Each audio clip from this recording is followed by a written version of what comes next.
Hello everyone, welcome back to my channel. তো আজকে তোমাদের সাথে একটা নিউ ব্লগ নিয়ে চলে এসেছি। তো আমি এসেছিলাম খড়গপুরে, যেমন তোমরা সবাই জানো।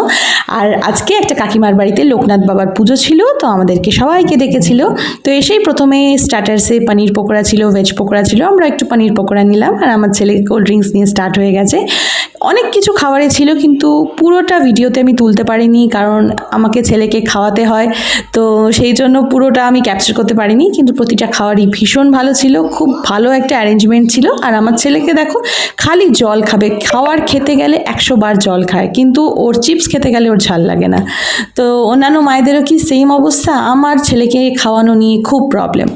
তো খুব ভালো দিনটা কাটলো। আর খড়গপুর আমার কাছে মানে একটা খুব ভালো ডেস্টিনেশন। আমি সামার ভ্যাকেশনে যতক্ষণ না খড়গপুর আসি, আমার মানে মনে হয় না একটা ভ্যাকেশন বলে। তো এতদিন দুর্গাপুরে ছিলাম, এই খড়গপুরে এসেছি। আর দেখো পায়রাগুলো কি সুন্দর, আর আমার ছেলে খেলতে শুরু করে দিয়েছে পায়রাগুলোকে নিয়ে। তো কেমন লাগলো ব্লগটা অবশ্যই জানিও। ভালো লাগলে লাইক অ্যান্ড সাবস্ক্রাইব অবশ্যই করো। Bye bye.